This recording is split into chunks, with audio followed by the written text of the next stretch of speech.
I'm Marcus Smith, and this is the Constant Wonder Podcast.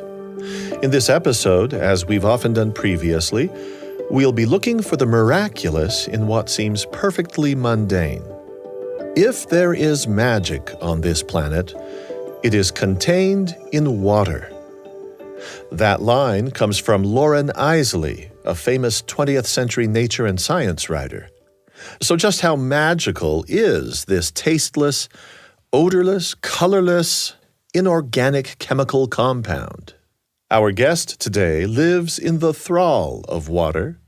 He touts the emotional and physical and spiritual aspects of being close to it and, as often as possible, immersed in it. Wallace J. Nichols is author of the book Blue Mind, the surprising science that shows how being near, in, on, or underwater can make you happier, healthier, more connected, and better at what you do. It's a bold proposition. That phrase, blue mind, is how he characterizes a way of thinking about water, a responsiveness to water's many properties, from fluidity and rhythm, think alpine waterfall, to tranquility and vastness, think peaceful summer lake. A blue mind embraces all that is positive about water. You'll probably see a link in all of this to mindfulness practices that have grown in popularity over the last couple of decades. J. Nichols, he goes by his middle initial, has become an evangelist for blue mind thinking.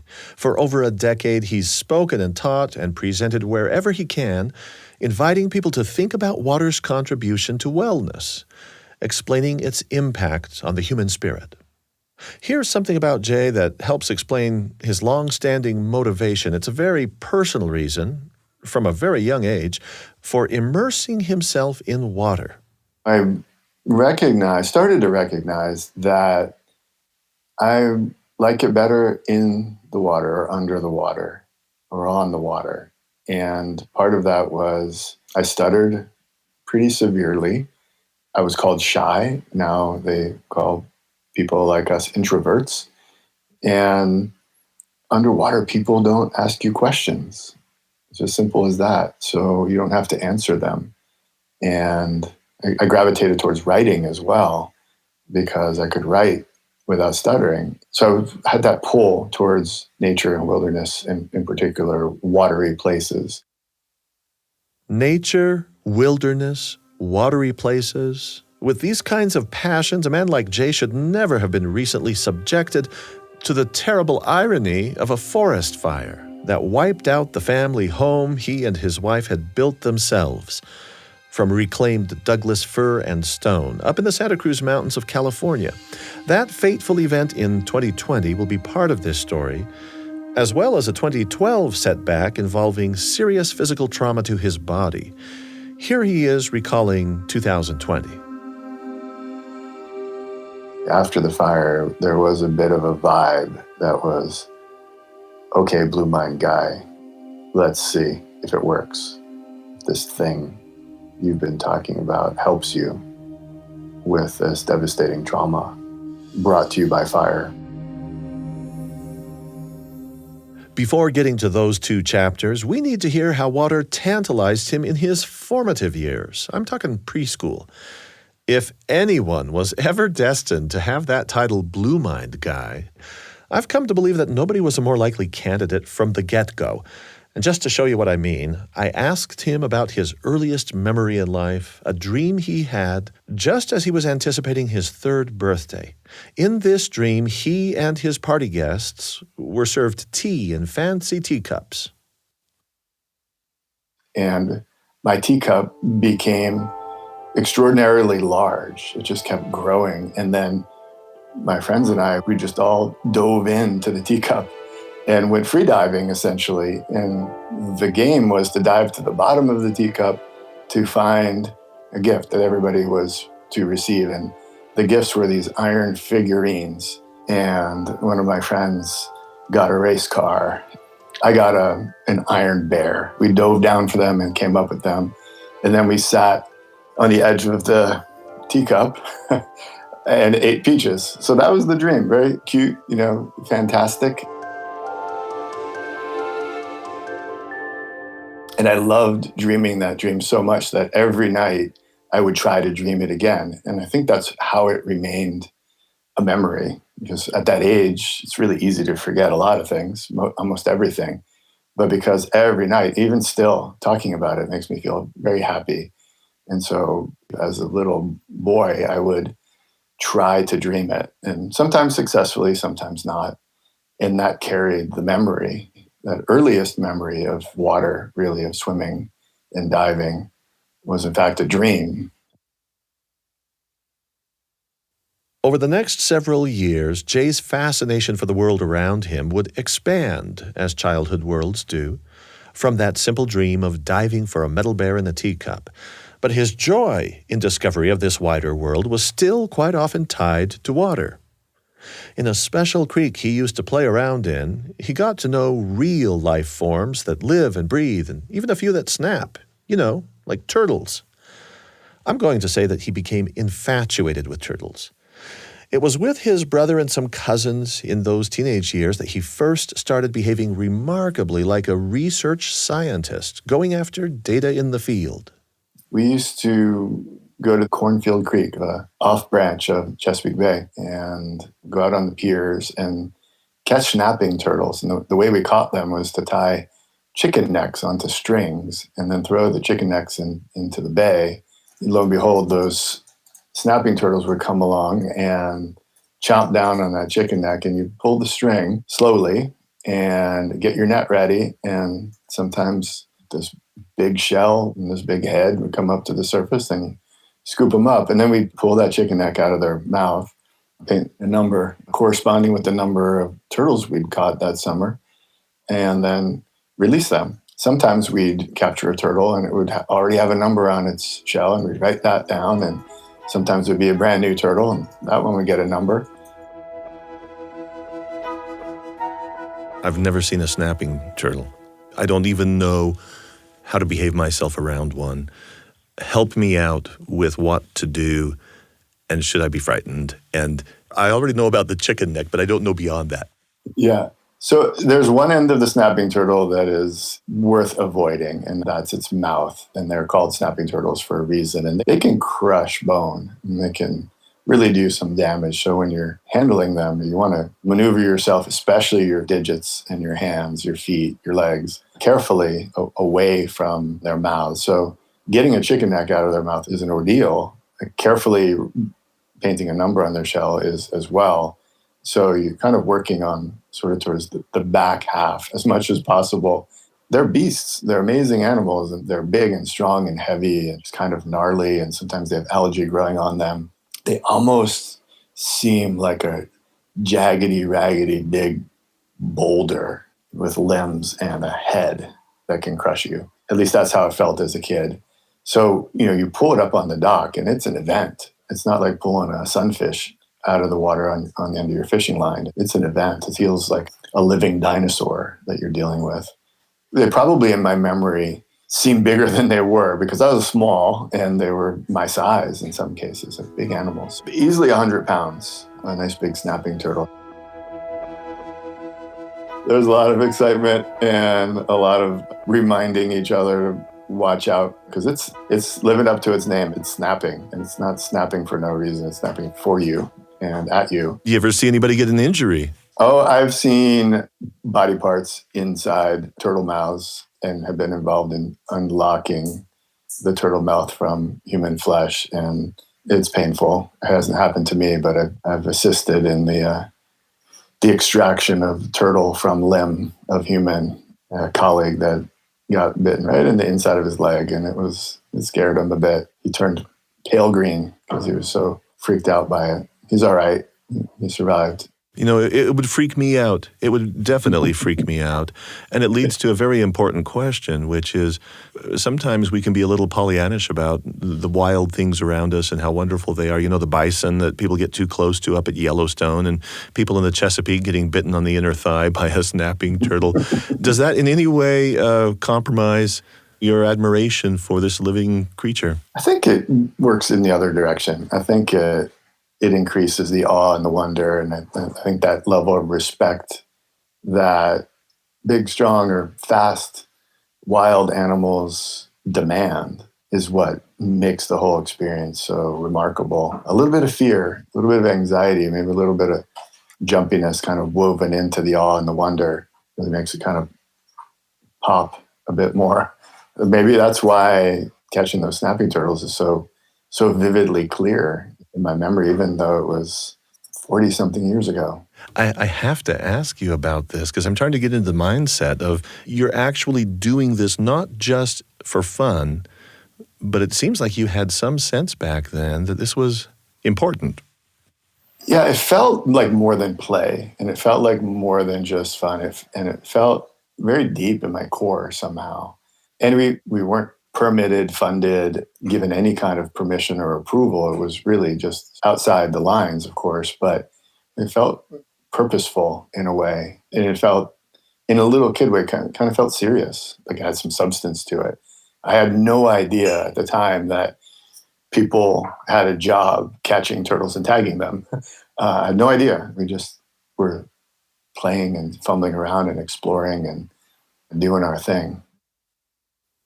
As a professional marine biologist, Jay would get paid to be in the water with turtles, capturing them, marking them, and recapturing them, a grown-up version of his younger self. And that led to him becoming a leading advocate for sea turtles. His research in labs from Minnesota to Mexico and beyond led to publications of all kinds about what turtles eat, where they live, what pollution can do to them. He was elected president of the International Sea Turtle Society and served on its board and launched or co-founded numerous organizations, all dedicated to marine life conservation. All the while, little by little, his hypothesis of a human blue mind was taking shape. Again, this is the idea that we humans respond naturally to water, are drawn to it, that in some way or another it is a catalyst for wellness. But before he could become the Blue Mind guy, Jay would have to learn how to scuba dive because he'd be spending a lot of time under the water. And he took to that in college. Now, Jay wasn't your typical student at DePauw University. He skipped parties to go camping. He wrote a column called Wildlife in the school paper.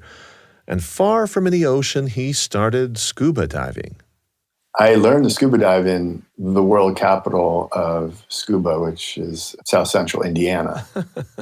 I still think it's the best way to learn to dive because all of your dives are going to be better after you learn to dive in a cold, silty quarry in Indiana. So that's where I learned to dive. And the highlight of the dive, or checkout dive, was apparently there was meant to be a railroad car axle that if we were lucky, we'd get a view of at the bottom of the quarry. And kind of murky down there, I would imagine. It's fairly murky, and then you get a bunch of new divers who come in for crash landings onto the silty bottom of the quarry, and then suddenly it goes from poor visibility to none. And they warn you, they say, okay, control your buoyancy and make sure you don't hit the bottom because it will silt up and stay that way for hours. And sure enough, one or more of your fellow divers is sort of flailing around in the silt on the bottom and kicking it all up. And then you're essentially diving in the dark. Later on in his professional career as a scientist, he would reflect long and hard enough about, well, can I call it his love affair with water? He began wondering, am I uniquely obsessed, or does water have a beneficial impact on others too? Could it even be universally good for people? These kinds of questions can lead a trained scientist, a marine biologist, to go and get all sciencey about something we all think we already know a whole lot about, something as commonplace as water. So the evidence is coming from all corners. The psychologists who talk to people and listen to what they say and ask them questions on questionnaires have found that self-reported indices of happiness, of calmness, of well-being, of emotional health, creative health, spiritual well-being, on all of those tests, water enhances all of it. But we can't stop there. We have to actually do more than just take their word for it. So we measure heart rate and breathing rate, skin temperature, blood pressure, neurological activity, levels of hormones, such as stress hormones. And everywhere we look, from using all of the tools to measure oxygen flow and to measure electricity in the brain, all points to the same direction, that water is good for our emotional health. Water boosts our creativity. It creates a sense of awe and wonder, which boosts our compassion. And there are people studying the science of awe. And I think that's some of the most interesting and cool research going on right now. And what they find is water is the greatest source of awe and wonder on Earth, nestled within the broader category of nature.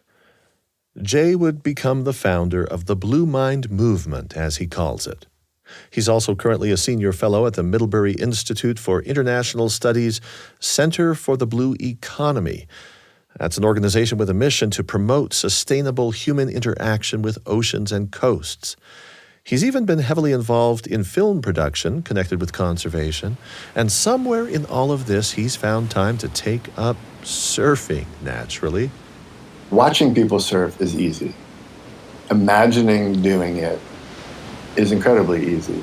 And then when you finally get a surfboard under your body and you just want to paddle, you realize, wow, this is not like swimming. This is not like kayaking. This is something different. And then when you paddle out through your first wave, you go, wait, this is unnervingly different. I'm off here. You have to get the feel for the board, and you have to get the feel for the water and the waves. In addition to that, you start to learn to read the water, read the waves. Even a small wave is just incredibly powerful. It's got a lot of weight, got a lot of momentum.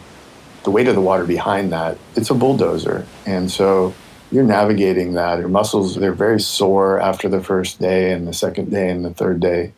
But eventually, it's kind of like riding a bicycle. You start to go, I think I get this. I get the way my body works with the water. And then you can paddle into the wave and feel it push you and pull you. And then the next step is stand up and get up on a knee or hop up onto your feet and then try to balance and then try to turn the board and flow with the wave and predict what it's doing. And then there's this kind of magical place you finally reach, maybe after a series of days or maybe even weeks, where you stop thinking. And that's really the trick, is to stop thinking about it so much and look up from your feet, look up from the water, and look out at the beach. Look out at what's way out there. When you're not surfing well, there's a lot going on in your head and a lot of concerns and a lot of second guessing and a lot of self-critique. And that makes you fall. And that is kind of fun, but that's not the goal. And when you really just let all the chatter go and try not to try so hard and lose yourself to it, to the process, and as cliche as it sounds, like, be the wave rather than fight the wave or challenge it, then you're surfing. You're in that blue mind place. That's why it can be so therapeutic, because you have to think about nothing else. You have to really be there and be present, and at the same time, not think about it in order for it to work, and loosen up. And that's why people love it so much. That's why I enjoy waves so much.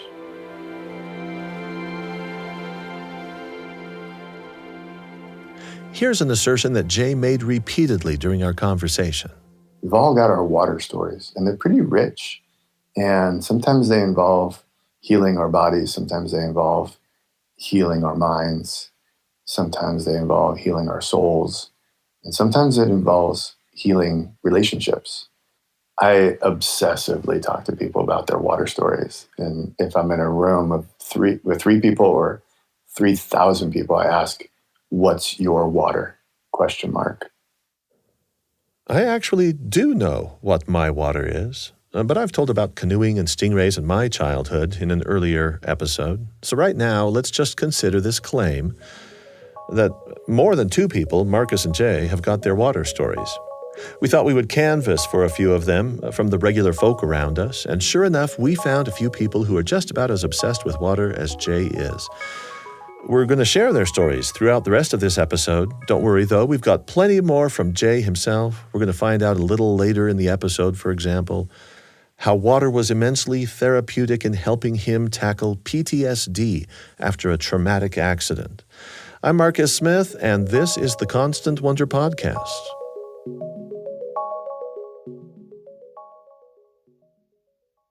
As I just said, we reached out to some of the people close to us to dip in, to soak in whatever they might have to offer us about the effect water has had on them.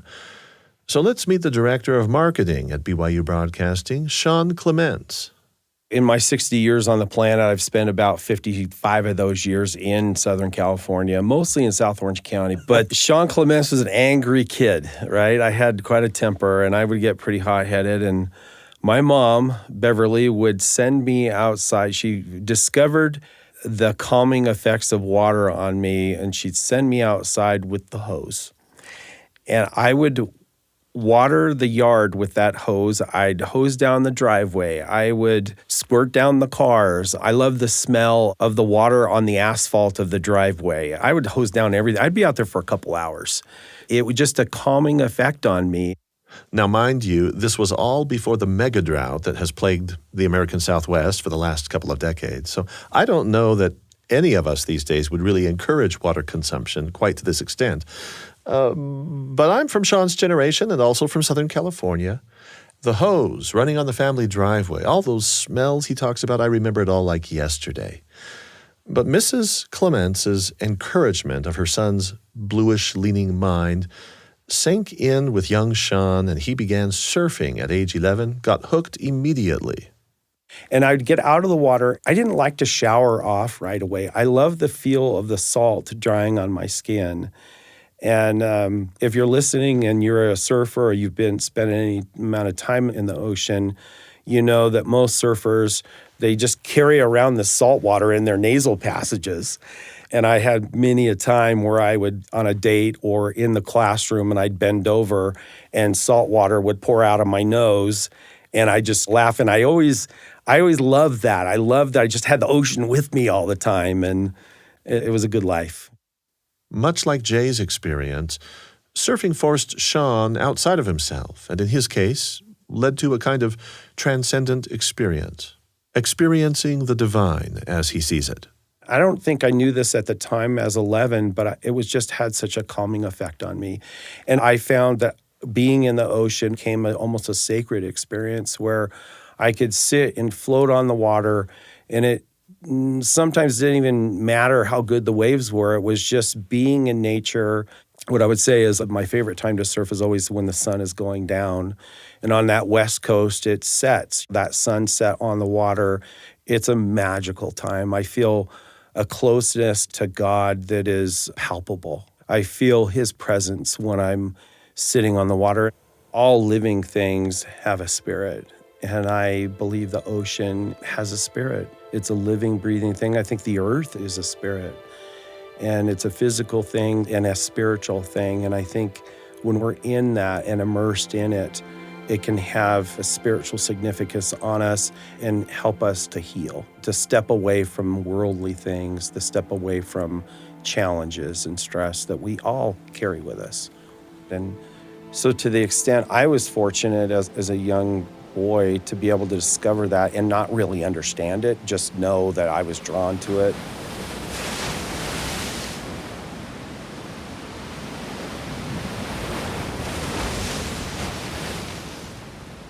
Let's get back now to Jay's story. In 2012, Jay and his wife, Dana, were living with their two daughters in California's Santa Cruz Mountains, in that dream house I mentioned right at the beginning, the house that would ultimately be destroyed by fire. But 8 years before that fire, Jay faced another challenge. It was one that would require him to turn personally, himself, to blue mind thinking in order to heal from PTSD. He was at his mountain home, alone, out doing some trail improvements with a tractor, dragging a cutter behind it. He was clearing out nettles on a trail. He liked to run this trail. And by this time in his life, he had already started presenting at conferences about Blue Mind, although publication of his book by that title was still a couple years out. And the rear wheel had ridden up on top of a log. And so I was leaning, and I thought, I can just ride this all the way down to the end of the log and just hold it right there.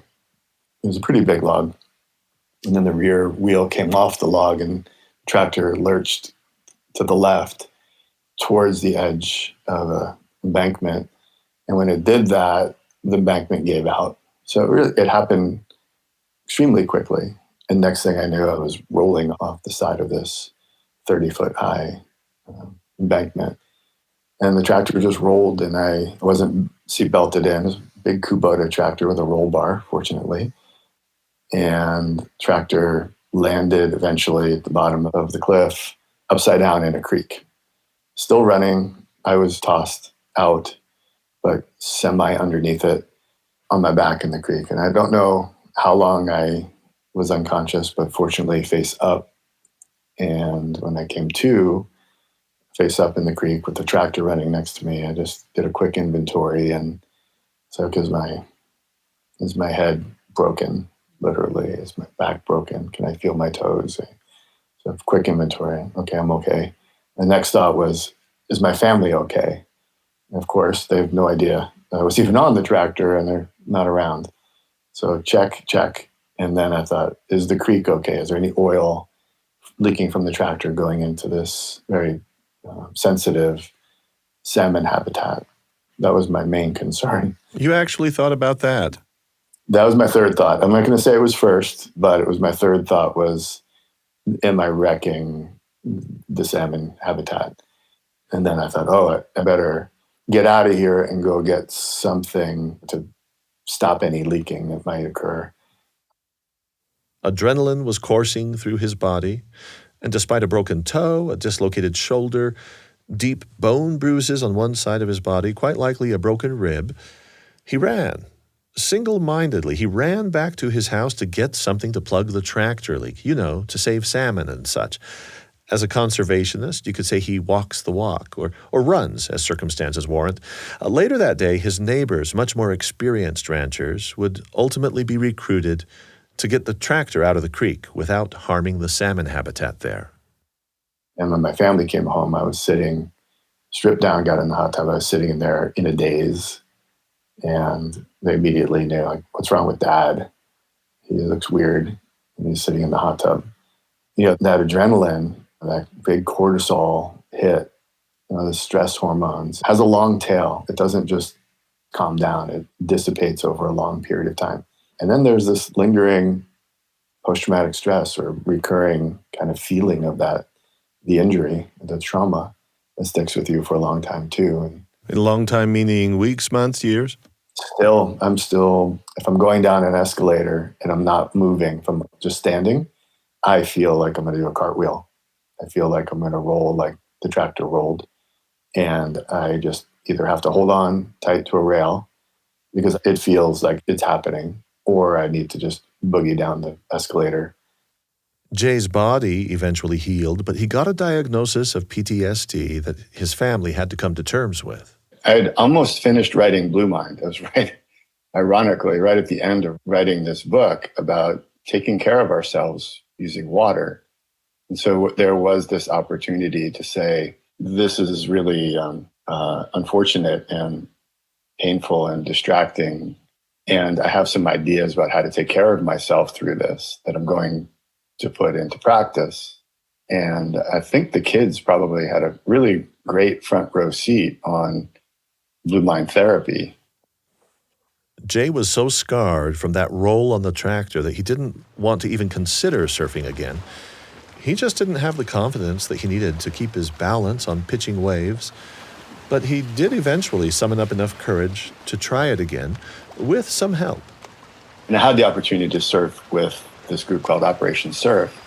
And they primarily work with veterans and first responders who have gone through some kind of mental and or physical trauma.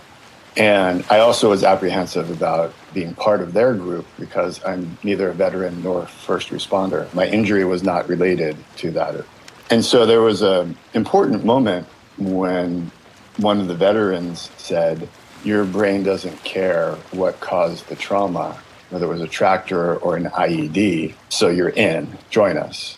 And it was with open arms and a really lot of generous love that I was included with Van Carrazza and the group of veterans that he was working with that week.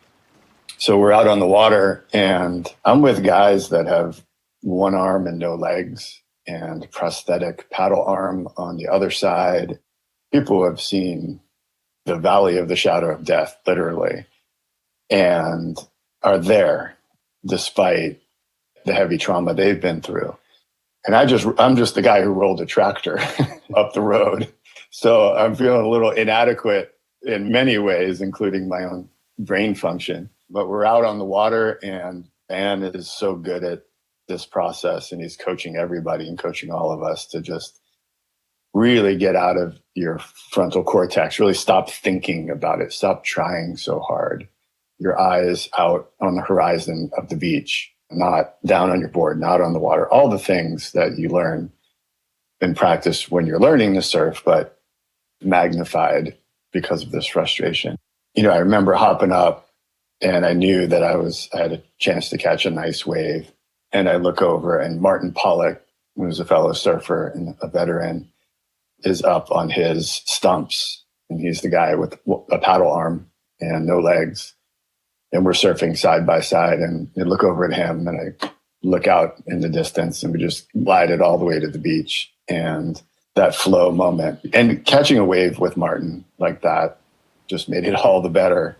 That was a healing moment. I'm fortunate to have been included because it gave me the insight into what so many people are attempting to do through therapeutic relationships with water, and really had an experience of blue mind therapy for myself. To make the case that we humans have access to some internal blue mind, we could maybe call it an innate inclination, even a yearning for the presence of water in our lives. Jay routinely points to several studies about water's positive effect on mental health. Something as simple as being around a large body of water, the trickle of a waterfall, a hot shower, cold shower for that matter, somewhere to swim or to float, or even landing in a hot tub after a long day. Any of these have been shown to decrease symptoms of anxiety and depression. I think Jay's point is perfectly illustrated in another water story from someone close to us. She's the college-aged daughter of our producer Tenery Taylor, and her name is Maeve Norton. Maeve spent her early childhood in Seattle as a wet place before moving to the semi-arid climate of northern Utah. And contrary to what many people think, in Seattle it doesn't rain hard usually, but it drizzles, and it does that a lot. Water was very much just a part of life there. We sometimes laugh, people chuckle when people in Seattle have their umbrellas, and you're like, you're probably not from here, because people don't really mess around with umbrellas. You just have a jacket, you put your hood on, or you deal with it, you know. And it was funny because when we did move here, anytime it would rain, we would all go outside. Usually we jump on our trampoline, but it was like, finally, like we feel okay. This is where we're comfortable. And so as everyone else is heading inside, we were putting on shorts, honestly, and going outside to just feel it rain on you. School came easily to Maeve in her younger years. Then in college, she started to have trouble focusing, likely due to her ADHD. I'm really not someone who can focus particularly well. I like to take my homework into the shower, and I'll sit there and do my homework, and that really grounds me and helps me sit down and actually get it done. Not to be indelicate, but here's how one would go about doing homework in the shower. If you've got a bench and a shower head on a hose, you get down on your knees on the floor, you use the bench as a desk, drape that hose over your back, just in case you're wondering how to do that one. But back to Maeve's water stories. She is drawn to the ocean. I think the ocean and that rhythm maybe really lets me rein my thoughts in a little bit. Think about one thing, focus on the water instead of going a million miles an hour about a million different things. But Maeve lives in beachless Utah. Well, mostly beachless, Utah is. But the main point here is that she can't get to a beach on a regular basis. Still, she does turn to water to help her cope with an anxiety that can sometimes be pretty severe. I always kind of say one of the nicest things I think my parents ever did was when we were remodeling our house, and had been dealing with a lot of severe mental health issues for a couple of years, and my parents built this really nice shower in the bathroom next to my bedroom, and I've used it a lot. And during that time, showering in hot water was kind of a big thing for me. I was often feeling anxious, feeling sad, pain, and I'd go back and forth between, laying in my bed and taking a shower. I think that was really helpful and still is really helpful. And then on the opposite side of the spectrum, a tool that I learned in therapy actually is to use temperature and use water as a way to kind of shock your system if you're feeling really distressed. There aren't as many skills that you can use when you're up in those higher levels. If you're, above kind of 80 out of 100 on your distress level, talking through it, different things like that aren't going to help as much. But one of my go-tos for that feeling is to put my head in a bowl of ice water, which really does send a shock through you a little bit, and for me, it's resetting of my brain. First of all, you can't think about what you're worrying about if your face is in a bowl of ice water. It's not going to happen. And so it really takes you out of that for a second, and then also brings your body down a little bit.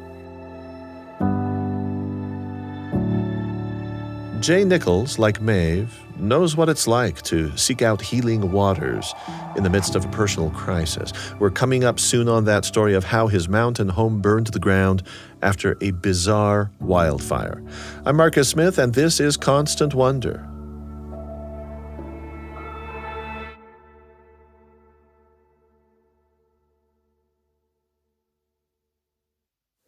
By now, I think it's pretty clear what it means to be operating with a blue state of mind, or a blue mind state of being. I should note that blue mind is often described as an antidote to red mind. Now, these designations are in no way political.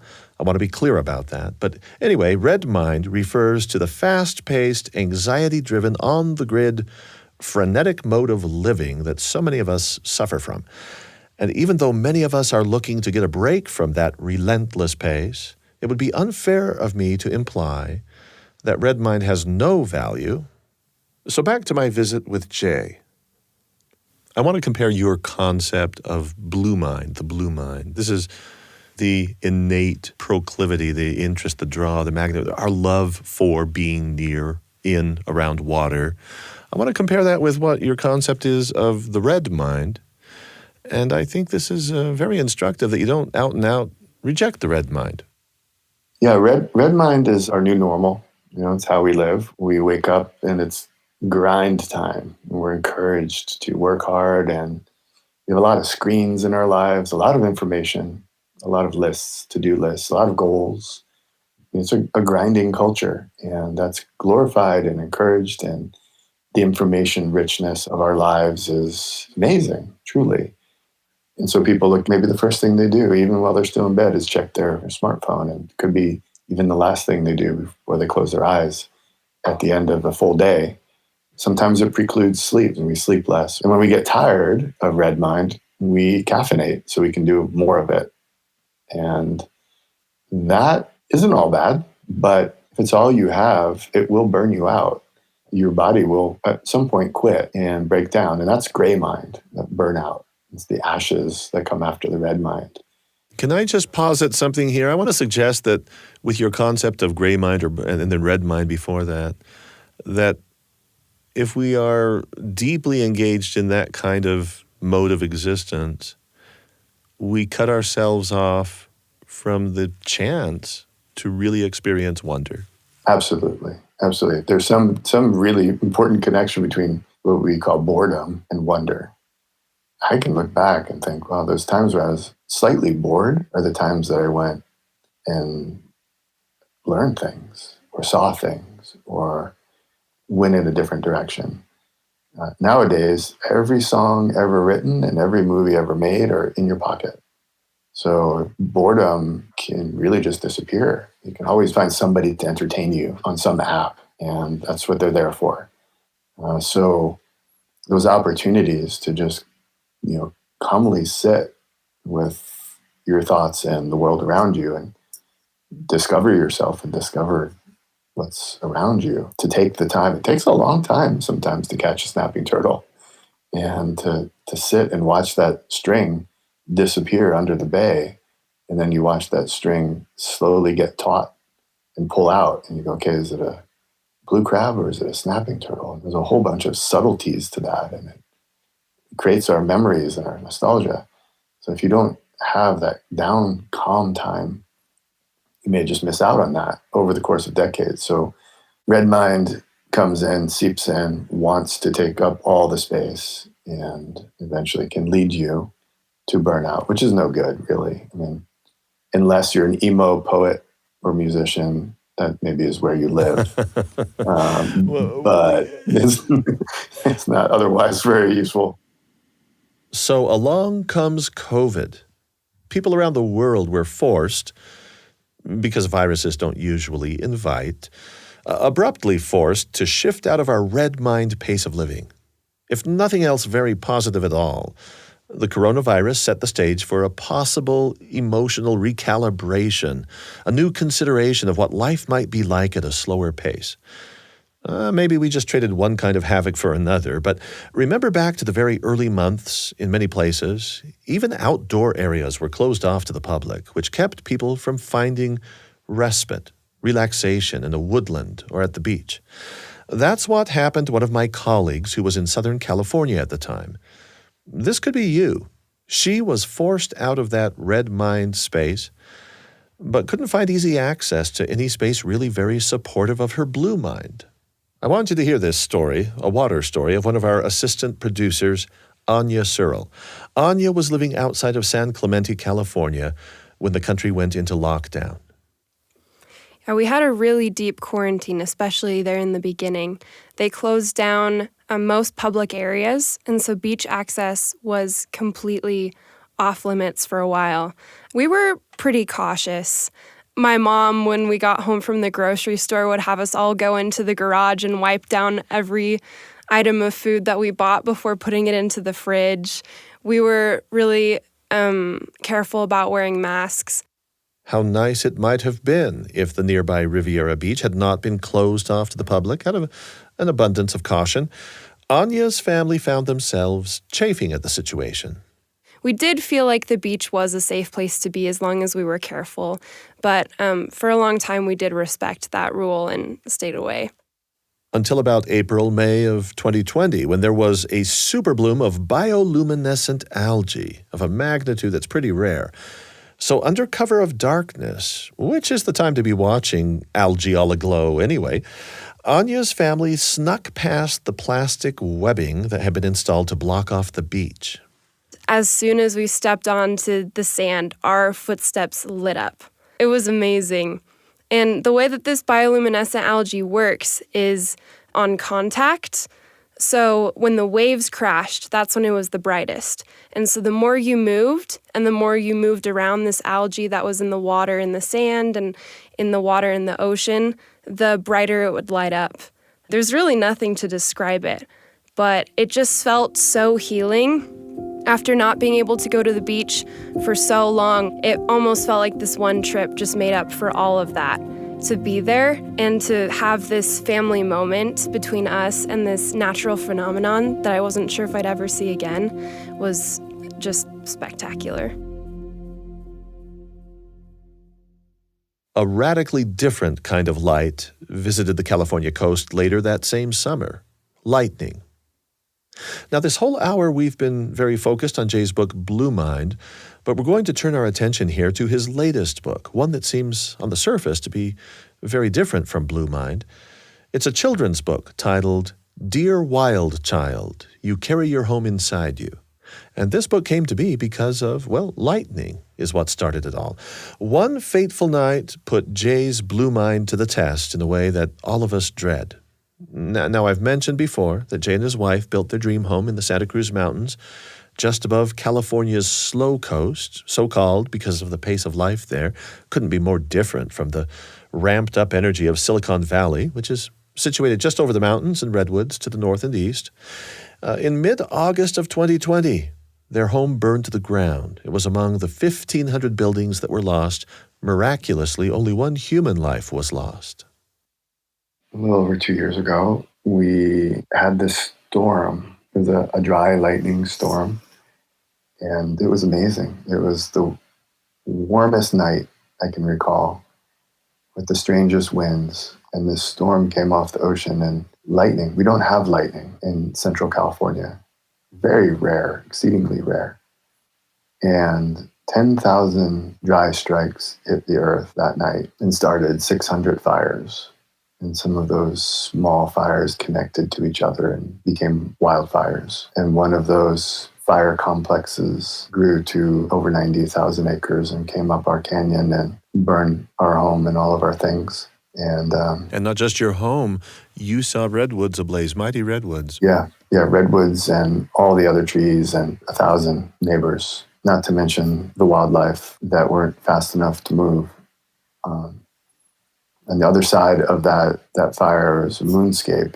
No really other way to describe it. Just from this green and rich and biodiverse system to a moonscape. Interspersed in that moonscape were people's fireplaces and chimneys and burnt metal remnants of their material lives.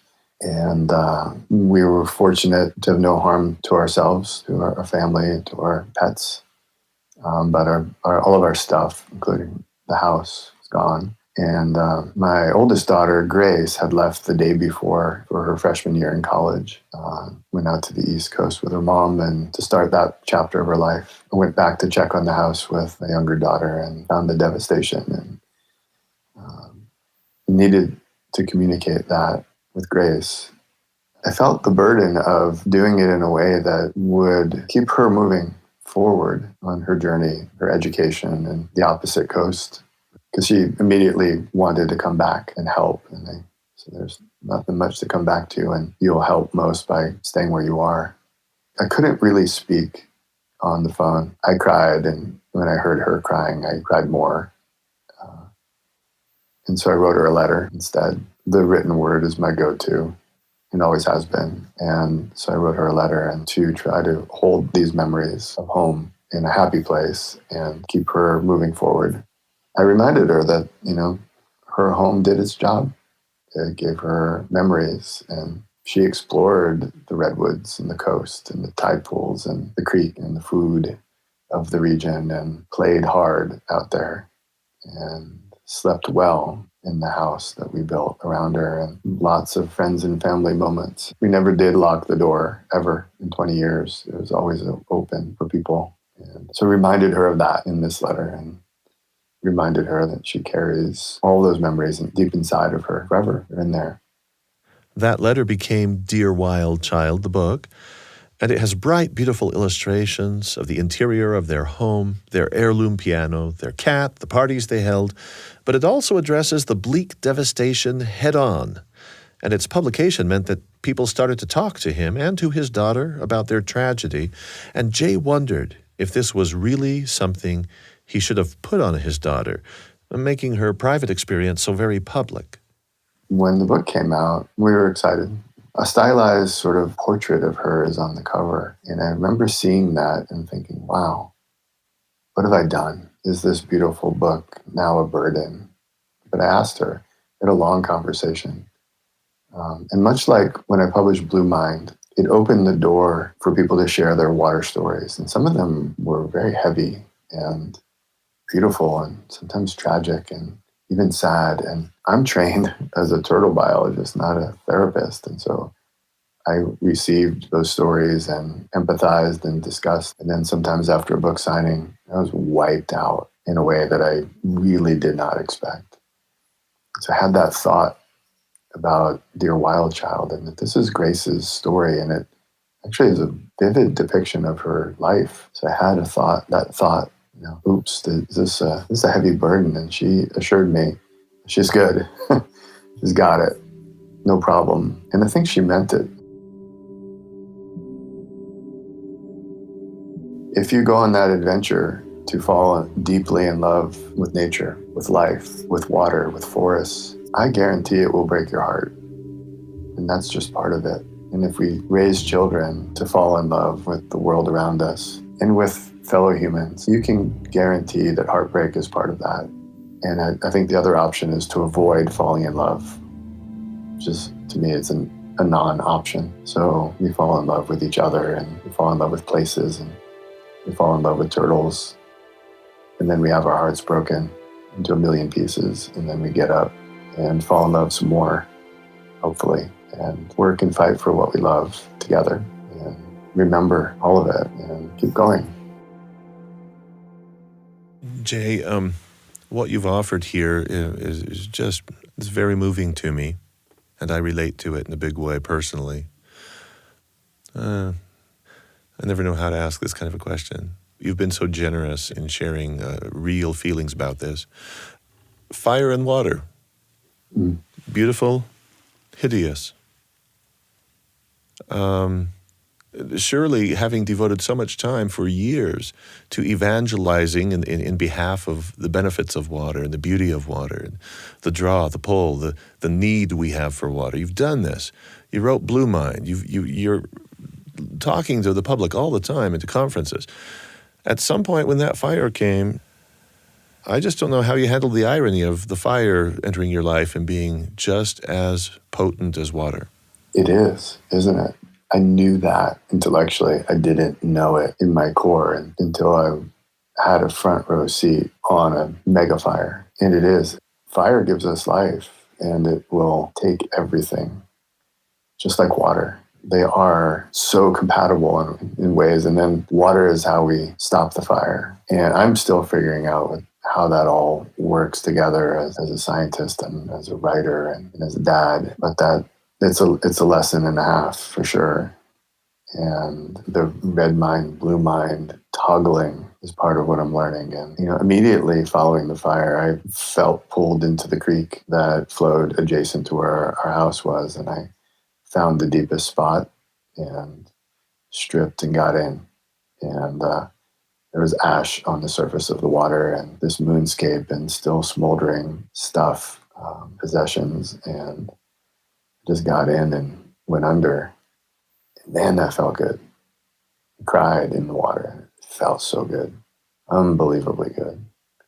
And I don't know what not getting through those experiences really looks like, but I felt close at some points, and just the devastation and the heaviness of it, and sort of the sense of failing at the responsibility of caring for family heirlooms. My grandmother's piano that my kids grew up playing, and the photo albums that no longer exist, that existed in one place, and that was with me, to pass on. Photographic records of family members that are literally gone from birth. And just feeling that failure, kind of. But just getting in the water helped an awful lot.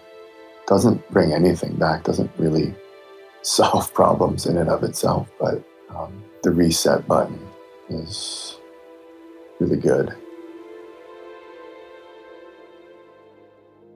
Jay Nichols says that everyone has a water story. If you've got a water story that you'd be willing to share, reach out to us on Facebook and we can continue this conversation there. If you have photos to share with your story, email them to us at constantwonder@byu.edu. The email for you again, constantwonder@byu.edu. We might post them on our Facebook or Instagram, and you can search for us on both platforms at Constant Wonder Podcast. Wallace J. Nichols, J for short, is a marine biologist and author of the books Blue Mind, The Surprising Science That Shows How Being Near, In, or Underwater Can Make You Happier, Healthier, More Connected, and Better at What You Do. And the second book, Dear Wild Child, You Carry Your Home Inside You. He co-wrote that with his daughter, Wallace Grace Nichols. Tenery Taylor produced this episode with help from Lily Jensen and Colson Darrington. Sound design by Kira Brewer and Kevin West. I'm Marcus Smith. Constant Wonder is a production of BYU Radio.